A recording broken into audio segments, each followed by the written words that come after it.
Light and music in so many ways. They would take me from dusk to every new dawn. Our night is only just beginning. She smiled as she said it. Hello everybody, my name is Swoon, and this is A Study in Yuri. After Hours is a 3-volume Yuri manga that was released in English in 2017, set around 2014 to 2015-ish in the Japanese club scene. It stars Emi, who's new to clubs, and Kei, who is not only a veteran, but a DJ as well. After Hours was one of the first stories to show me that manga could handle mature, lifelike lesbian relationships, and back then that really meant a lot to me. The story begins with Emi, who's invited to a club by a well-meaning friend, hoping to help Emi take her mind off of things happening in her life. That friend ditches Emi before she even arrives at the club, only for Emi to find her shortly after in the arms of a guy. Emi shrinks in on herself, the energy, the loudness of it all, the lights. Everything causes her to doubt why she was even there in the first place. Then along comes a drunk guy with no game. And this is where Kai steps in and not only acts as a ward against the drunk, who she knows and works with, but she also entrances Emi. The first interaction leads to a night where we see glimpses of who both characters are. Kai with this presence, this cool attitude that commands attention and respect, while in equal measures, Emi has a down-to-earth normalness about her. Her thoughts and hesitations before following along for adventure. That cautious following of that cool lead gives such a natural flow to the first chapter. Each character all but begging to be closer until a drunken kiss does happen. A classic anime way of laughing it off, followed by Kei asking, in earnest, just a little bit more? That simple statement filled with so many emotions, but most importantly, checking for Emi's queerness and consent. And Emi blushes, thinks, and says okay. A lot of Yuri manga featuring adults start with sex in the first chapter or by the end of the first volume, and I can't really tell if Japan believes all lesbians are loose enough to sleep with any willing lady, but I appreciate that After Hours handles the drunken night out and expresses the feelings of both ladies in an incredibly refreshing way, making their act so early on feel believable. This is where, like, other people who write essays or do, like, structured videos have parts. I'm not really... I have a script here, but I'm still figuring out how to present these stories, so I'm gonna dive deeper into our leading ladies. Emi is the primary point of view character in After Hours. As I mentioned, she's down to earth, yet a complex lady once the story reveals more about her. One of Emi's real strengths is something that is fairly common in Yuri, being a lady who has no experience with another woman. The small but important twist that makes her so much more real is how willing she is to explore her sexuality. In that same thread, Emi is in her mid-20s and trying to figure out what to do with her life, what to do next, what makes her happy, who makes her happy. Like anyone in their 20s, really. She's unemployed and running out of unemployment. We're told that Emi landed a job out of college using her experience and proficiency with the broad mention merely of computers. And while that's incredibly non-specific, Emi's love and knowledge of technology has several moments to shine throughout the story. Aside from the instances where her knowledge is necessary for the plot, the only real thing we see of her actual work refers to a website, quote-unquote, her company was working on when she left. But then after meeting Kei, Emi tries out VJing. Well, Kay kind of accidentally signs Emmy up, but video jockeying turns out to be this thing Emmy immediately finds herself enjoying. For those, like myself, that are unfamiliar with video jockeying, it's similar to a DJ, but it's all visual, lights and images, and it has to be timed to what the DJ is doing to elevate a good show to a fantastic show. And that first time Emmy trying VJing while Kay DJs, after finding her rhythm, Emmy connects with Kay in a way she never imagined she could. This is the first moment when Emmy finds herself mixing video with Kay's music, pulls at something deeper within Emmy than she had already felt.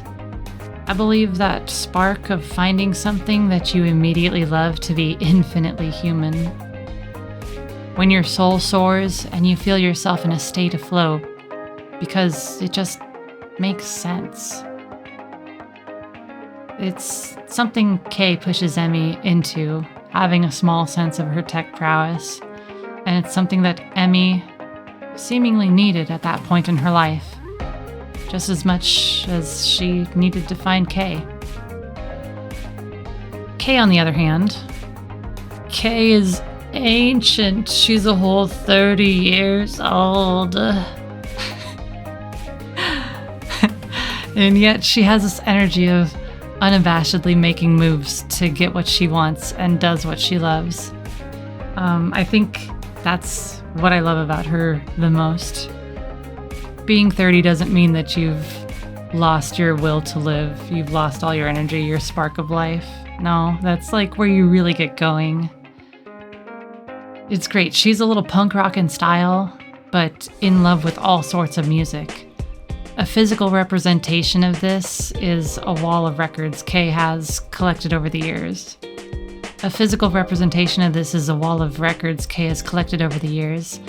Emmy's in awe of her collection, and immediately Kay tells her to grab a few and take them home to listen to them.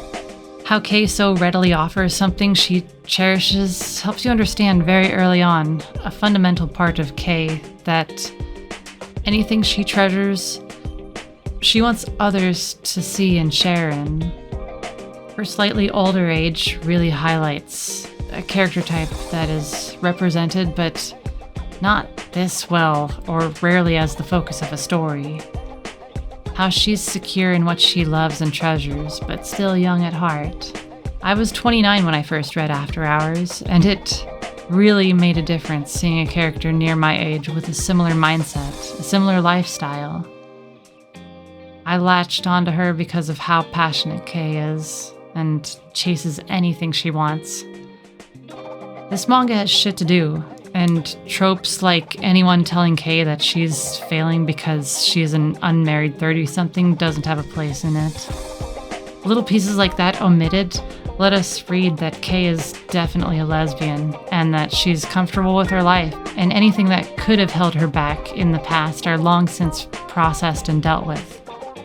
I find After Hours somewhat unique because the characters are older and have freedoms that ordinary salaried adults seem to rarely have in other stories out of Japan, or the writers just competent about Kay's work-life balance.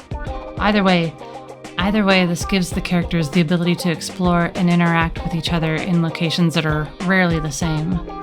With this freedom, we say Kay and Emmy spend 2 chapters getting to know one another before introducing any other characters. This breathing room allows that chemistry from the first chapter to be refined with a handful of simple scenes and a couple small exchanges that have pretty large impacts.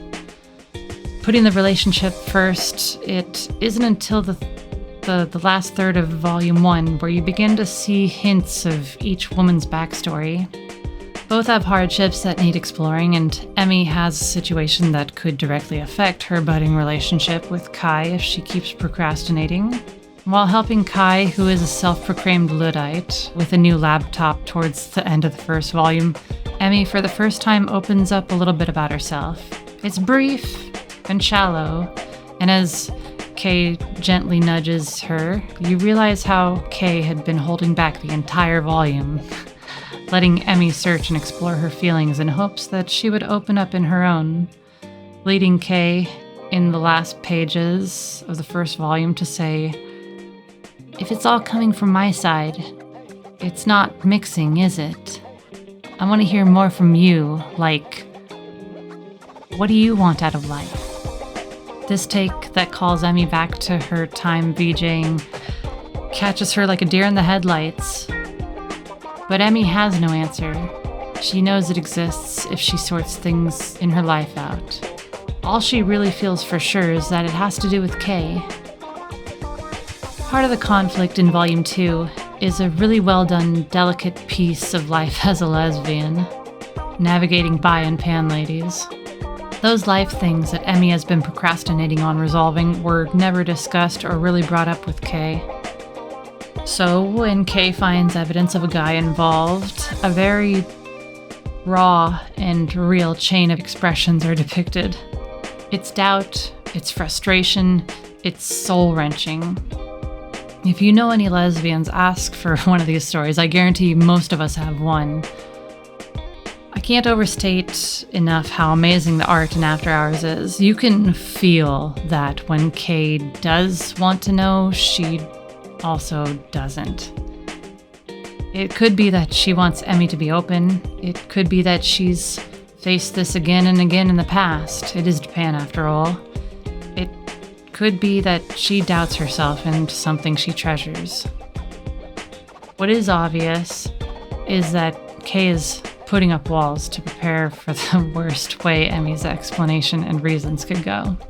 This tension lasts for a large portion of Volume 2. Thankfully, both ladies have decent friends who help guide them through their feelings. I really haven't spoken about the supporting cast, but they are phenomenal. I could only imagine the stories and interactions we could have gotten if After Hours went on for 6 or 10 volumes. Their support system is an unsung foundation to the story that really keeps the second and third volumes grounded as tension and drama unfolds and resolves. It can be said that the conflict of Emmy hiding her present circumstance is a little lacking in places. I'm not saying that, I'm just saying that it could be said. There are plenty of opportunities to flesh out the details in the final moments where Emmy concluded everything. What we get is a single page where she does what she has to before returning to Kay. Rather than pivoting to a guy who, while a part of the situation, he himself as a character isn't important to the story being told.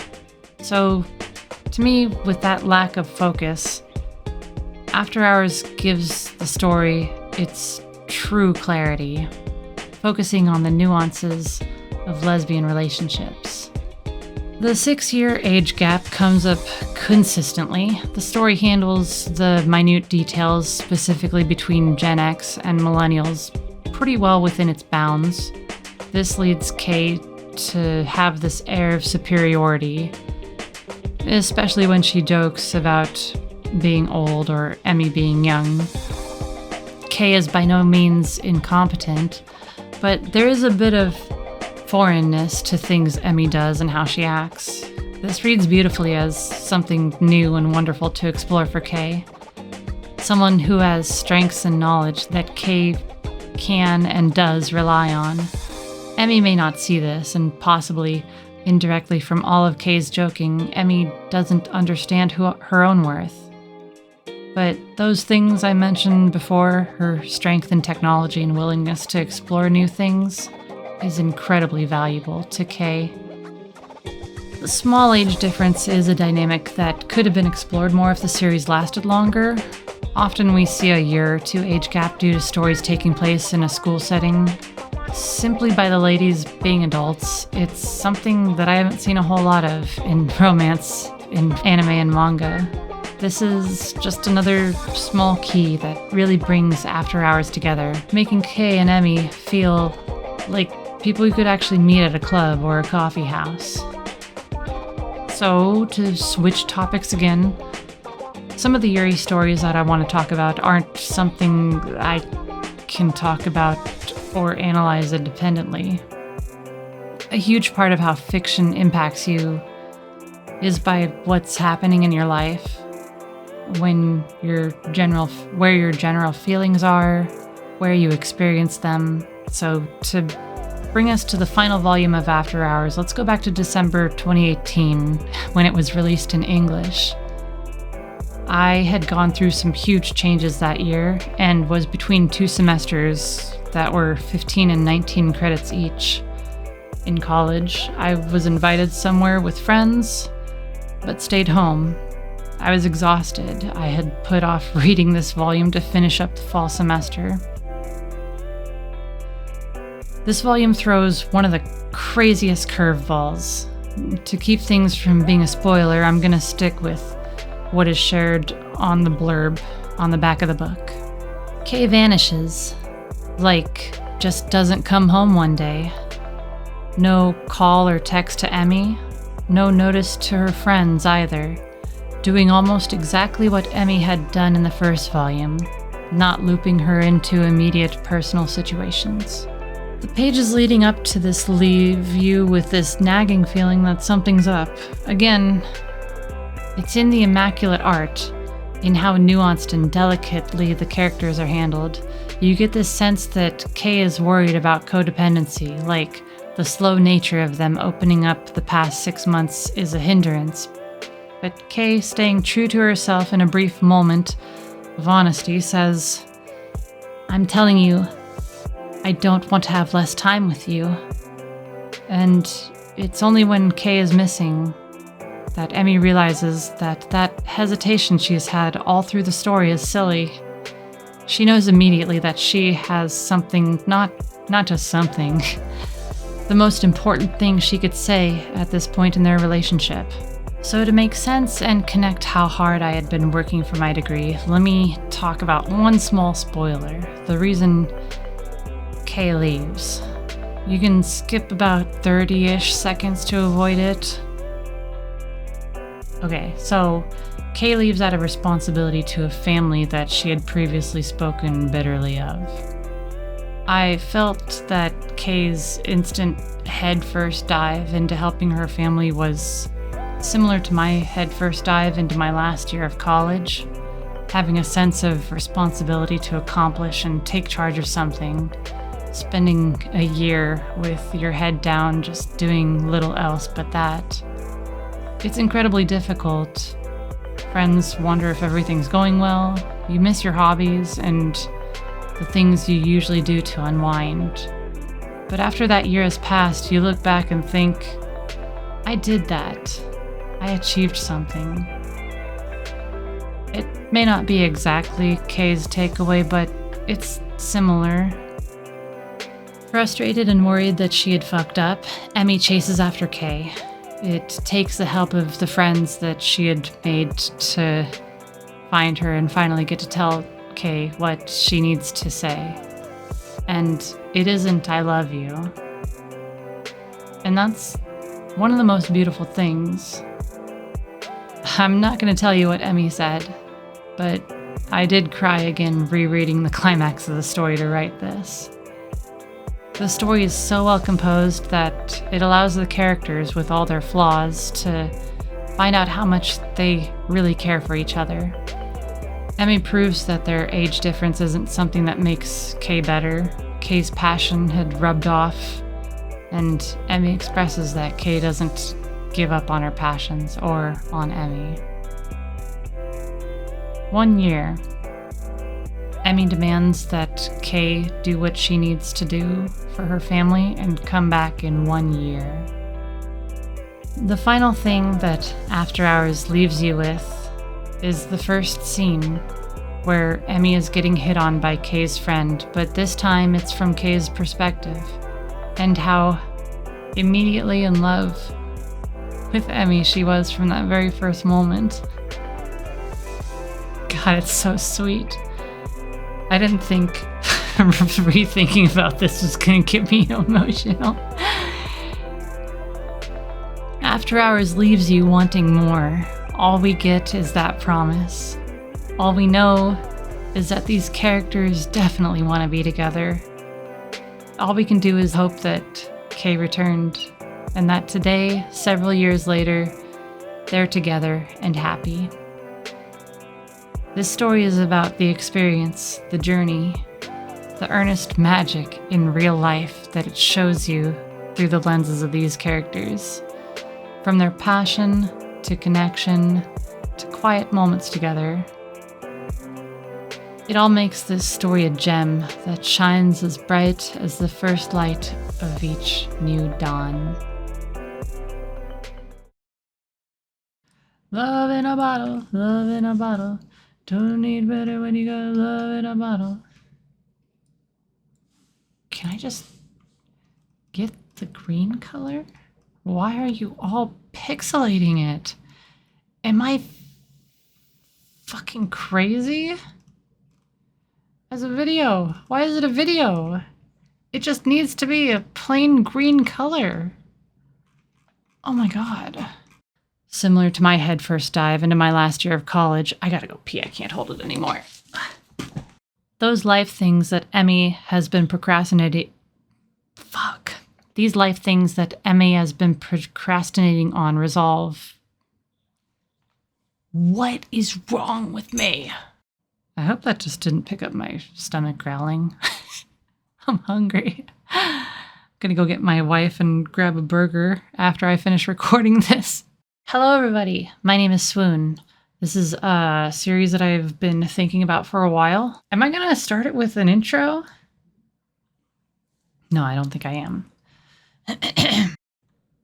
I'm going to pick you up.